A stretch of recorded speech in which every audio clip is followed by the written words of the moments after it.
Hey YouTube, welcome back to Tinker with Tools. Tonight we're going to be talking all things M12 drills, so let's go ahead and get into that on Tinker with Tools.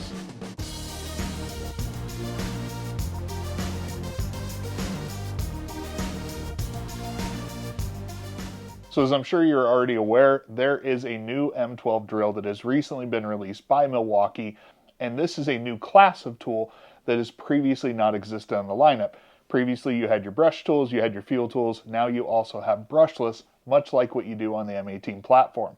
So today what I want to do is take you through each of the M12 drills that I own, talk about what's the same between them, what are the differences, and kind of give you some comparison points should you be interested in purchasing one of these drills. First off, let's go ahead and introduce you to the models we're going to be talking about today. First up, this is going to be model 240720. This is going to be the lowest of the M12 tiers, and we'll kind of get into what those different tiers are. But this is going to be the largest and the least powerful drill we talk about today. Next up is going to be the new subcompact model. This is going to be 340120. As I mentioned, this is brand new, released in the last couple of weeks, and it is the smallest drill that they offer in any of their lineups, and I'd argue it's probably going to be one of the smallest drills on any platform that is out there. It's clear that that is the focus, but I want to also see how it compares performance-wise in the lineup. Now, for old time's sakes, we are also including the Generation 2 of the M12 fuel drill. This is going to be a prior generation. It's a little bit harder to purchase now. You're not going to be able to go into Home Depot and pick this up, but they still do offer them online, so if you want to pick it up, you can go ahead. This is going to be model 250420, and like I said, prior generation of their top tier tools. And then lastly, the top of the top, this is going to be their M12 fuel hammer drill that is currently out. This is going to be model 3404-20. In my opinion, this is the reigning king of 12-volt drills. That's how impressive this drill is historically. So with those different models, we talked about a couple of different terms that I just want to take a minute and explain. First is we're going to be talking about brush tools, and those are going to have a brushed motor inside of them. Brush tools are not inherently bad. They're just typically not going to be as efficient on batteries and are going to have maybe larger size and a little bit less power. The nice thing that they have is they are typically going to be more affordable and could serve as a nice entry point into the platform for new users. Now the next step is going to be the brushless tools, which are now going to feature a brushless motor, but they're not going to have all the fancy electronics that what you're going to see in the next tier of tools. So smaller, a little bit more power, definitely more efficient, all around pretty good improvements there. The top tier is going to be the fuel lineup, and that is going to feature their power state brushless motors. So once again, you're getting a brushless motor. Then you're also getting their RedLink technology, which allows the tools to communicate with the batteries that are going to be on there. And so, for example, on this newest fuel model, you're going to see it really kind of recognize when it's on a high output battery and kind of tailor its performance or allow the tool to go further. That is one of the benefits with having kind of that more technologically advanced tools. And only on the fuel platform are you going to get all those bells and whistles. All right, so in terms of what is the same across all of these tools, there are a few things actually that are going to be the same. They're all going to feature 2-speed gearboxes that are going to allow you to kind of adjust if you want more speed or more torque and kind of tailor the tool to that. They're obviously all going to feature a clutch that allows you to change how the tool applies that torque and kind of set a limit for when it's going to cut out. Additionally, each one of these is going to have an all-metal chuck, and that is something that is pretty unique in the tool world because even on other premium brands, on their lower tiers, you're going to see lesser quality chucks and even going down to plastic outer chucks. The last thing that's going to be the same is every single one of these tools is going to be compatible with every M12 battery. So although some of the newer tools are going to potentially be able to take more advantage of newer, higher output batteries, you can use a higher output battery on any single one of these tools and it will be compatible with it. All right, so now let's start to cover some of the differences between the tools. With our two fuel models, we are going to have a 1/2-inch all-metal chuck, and on the two other models, the brushed and the subcompact brushless, you're going to be featuring a 3/8-inch all-metal chuck. With the widespread adoption of 1/4-inch hex-sink drill bits from a lot of different companies, though, it's really not as big of a differentiating factor, but I think it does go more to show what the difference in confidence level or what these are intended for. Next up, size is going to be a big differentiating factor. With the M12 brushed model, that thing is actually close to 7.5 inches in length. When we went to the second generation of the M12 fuel, This one actually went down all the way to 6.6 inches, so just over 6.5, a nice reduction in size over that tool. And it certainly was one of the smaller drills on the market at the time, but obviously smaller, more compact stuff has come out. The third generation of M12 fuel really kind of represented a leap forward, in my opinion, and even got more compact. This one dipped under 6 inches at 5.9 inches for this model, and so it is nice and more compact. But not to be outdone, they went ahead and made this subcompact model. This is going to be all the way down at 5.4 inches in length and a good bit smaller in the overall diameter of the tool, and it is truly noticeable the difference in size between the other drills. Obviously, compactness and size is definitely what they were going for there, and they have accomplished it.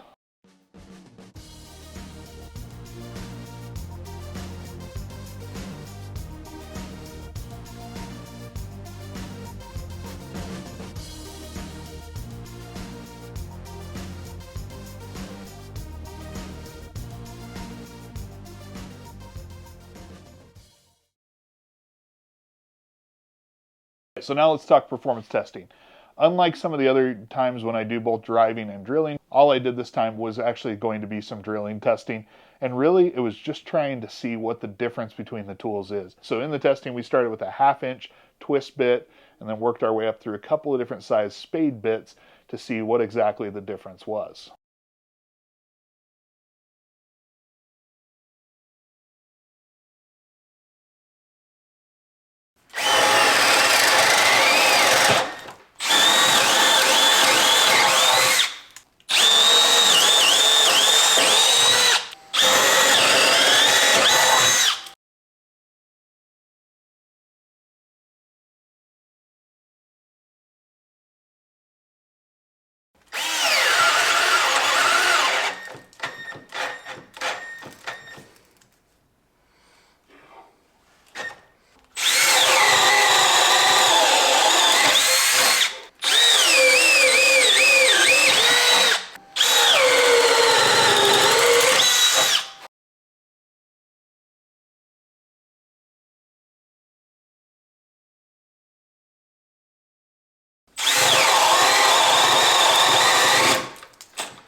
Okay.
So in that testing, you definitely saw the M12 brushed did not like the testing that we were doing. The first hole with the M12 brushed went fine, and then from there on out, we started to get less and less performant results, and we started to see smoke. Brush tools in general sometimes smoke a little bit.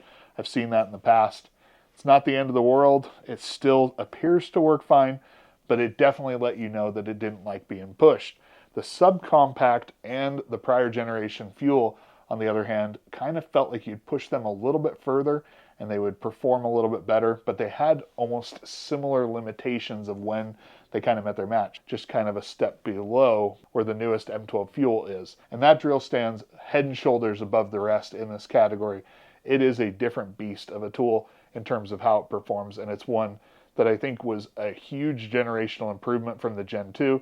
It got smaller, it got more ergonomic, in my opinion, maybe better balanced, and just overall, it really is an impressive drill. Now, one thing that clearly stood out is that the Subcompact, in my opinion, the drill is more impressive than the impact driver that we tested last week. It's not that the impact driver is bad, it's just in every testing that I've done, this one feels more like a direct comparison to that prior generation fuel, just in a much more compact body, whereas with the impact driver, it still was a step behind that prior generation impact driver. This one is much more level playing field and can kind of handle the same things, just obviously in a much more compact unit. Next up, let's talk about price, because that's kind of where I think some of you are turned off by this new generation of subcompact tool. When talking about bare tool pricing, it gets a little weird because one, this one is not real. The older generation fuel is not really available as a bare tool through most reputable sources. You can find people selling it on Amazon for roughly $80, which is a decent price, but your mileage may vary on whether or not you get warranty coverage, whether or not you get a legitimate tool. And so just be cautious when purchasing from there.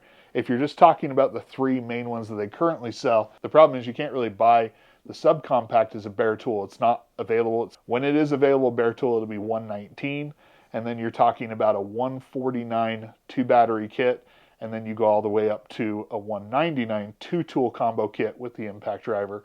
$199 really starts to encroach on where the fuel is priced at in each of those tiers. When you're talking about the brushed model, that's where you can get it kind of tool only or in a combo kit right now for roughly $99. And that is definitely the way to buy it if that is the tool you want, because you're getting the most bang for your buck. But given the performance that we saw from it tonight, this is not a tool I necessarily endorse buying unless it's just the one that you can afford right now and you understand the limitations that it has. With the newer M12 fuel, it's standard pricing. It is set above where the Subcompact is, but the problem is now we're seeing promotions and sales on this because this tool has been out for a while. In fact, you can get the two-tool combo kit if you play the game of returning a battery that comes for free with it. You can get this as low as like $125 to $150, depending on which promotion you go with.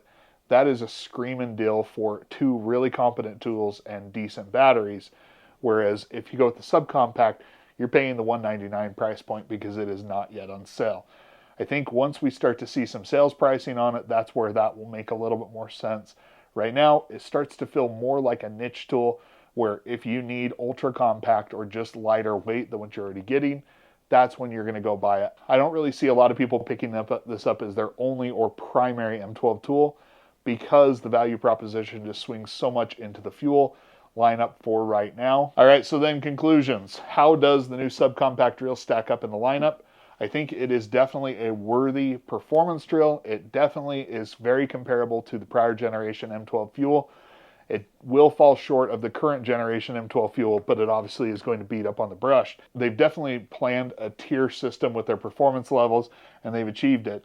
But it is truly a compact tool, and that's one of the things that I think really stands out. So go ahead and let me know if you have any questions on any of the drills we talked about tonight. If you have picked up the new kit, go ahead and let me know what you think about it so far. If you like this sort of video, go ahead and hit that like button, and if you haven't already, please consider subscribing. Make sure to turn on notifications so you get notified when I put out new content. But until next time, I appreciate all the support, and I'll catch you on Tinker with Tools.